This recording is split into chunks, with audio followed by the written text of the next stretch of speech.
সার্জিস আলম একটা প্রশ্ন তুলেছেন, বলেছেন এখন আইন উপদেষ্টার পদত্যাগ চাওয়া উচিত নয়, জিজ্ঞাসা চিহ্ন। অদ্ভুত ব্যাপার, নিজেদের সমালোচনাটা বাদ দিয়ে আইনমন্ত্রী বা আইন উপদেষ্টাকে নিয়ে আলোচনা করছেন সার্জিস আলম। অথচ আজকে একটা বড় ধরনের ধাক্কা খাইল। হাইকোর্টের এই যে রিটটা যে খারিজ করে দিল, এটা কার পরাজয়? সরকারের পরাজয়, নাকি এই সার্জিস আলমদের মতন ছাত্র নেতা যারা একটা অপরিপক্ক রাজনৈতিক দল গঠন করলো তাদের?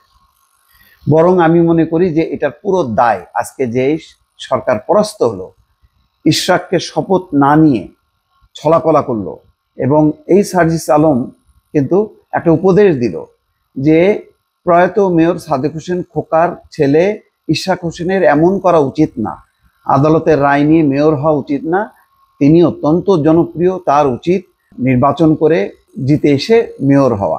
কত রকম উপদেশ। কিন্তু আজকে হাইকোর্টের রায় কি হলো?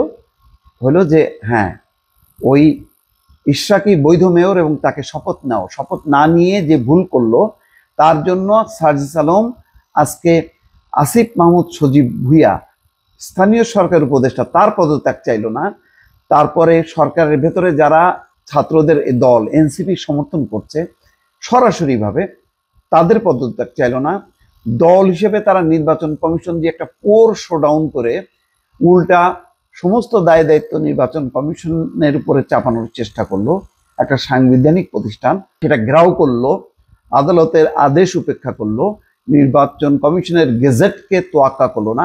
সেই কারণে সার্জিস আলমদের কোনো লজ্জা নেই, কোনো অনুশোচনা নেই, পদত্যাগ চাইল না। এখন এই ব্যর্থতার দায় দায়িত্ব আস্তে করে অন্যভাবে অন্য ইস্যু নিয়ে আসিফ নজরুলের উপর চাপানোর চেষ্টা করা হচ্ছে। আসিফ নজরুলের কি ব্যর্থতা অন্য সেকশন, কিন্তু আজকে এইটার জবাব কে দেবে? এই দায় যে সরকারকে যে একটা অপ্রস্তুত অবস্থার মধ্যে ফেলানো হলো, এটা কারা করলো?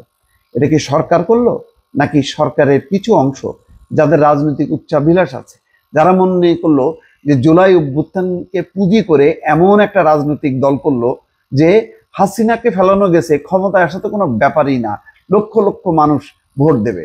আজকে কোথায় কোথায় গতকাল থেকে সারা ঢাকা শহর হচ্ছে বিএনপি বা ইশরাক সমর্থকদের নিয়ন্ত্রণে। তার বিপরীতে এনসিপি শোডাউন কোথায়? নেই।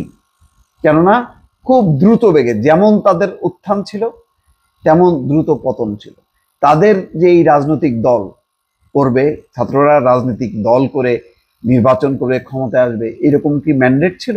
ছিল না। তারপরও জোর করে এই সরকারকে তারা রাজনীতিকরণ করলো এবং বলা হচ্ছে একটা অরাজনৈতিক সরকার যার অধীনে নির্বাচন হবার কথা। এখন উল্টা বিএনপি বলবে যে না, ডক্টর ইউনূস তো নিজেই এনসিপিকে সমর্থন করে, এখানে সরকারের লোকরা সরাসরিভাবে রাজনীতির সাথে যুক্ত, এই সরকারের অধীনে তো নির্বাচন হবে না। এই সমস্ত ব্যর্থতার দায় দায়িত্ব নিয়ে সার্জিস আলমদের পদত্যাগ নিজেরা না করে দল থেকে তিনি আসিফ নজরুলের পদত্যাগ চাইছেন। কি অদ্ভুত আচরণ! দেখেন, বলছেন যে বর্তমানে টাকা আর রাজনৈতিক দলের সুপারিশে অনেক হত্যাকারী আওয়ামী লীগার জামিন হয়ে যায় বলে দাবি করেছেন তিনি। বৃহস্পতিবার দুপুর 12টার দিকে নিজের ভেরিফাইড ফেসবুক পেজে এক পোস্টে এই মন্তব্য করেন। তা আজকে রিটটা যে খারিজ করে দিল, আজকের ঘটনা বাদ দিয়েছে আর একটা ঘটনা নিয়ে আলোচনা করতেছে। দেখেন, ফেসবুক পোস্টে সার্জিস আলম বলছেন যে টাকা রাজনৈতিক দলের সুপারিশে অনেক হত্যাকারী আওয়ামী লীগের জামিন হয়ে যায়। তো জামিন হয়ে যায়, আদালত তো স্বাধীন, আদালত বলুক কেন জামিন হয়ে যায়। জামিন হয় এই কারণে, ফেক সমস্ত মামলা, সমস্ত নথিপত্র ছাড়া জোর করে করে বিভিন্ন গুজামিল তথ্য দিয়ে এই ভুল মামলা করার খেসারত।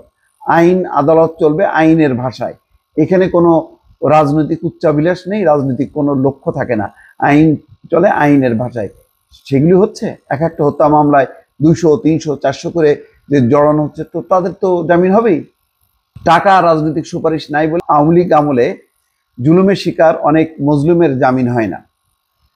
ছাপড়া চত্বর নানান রকম আলোচনা করছে, কিন্তু আজকে অদ্ভুতভাবে অ্যাভয়েড করে গেল যে আজকে তাদের যে বিশাল এক ব্যর্থতা হইল। তাদের তো এই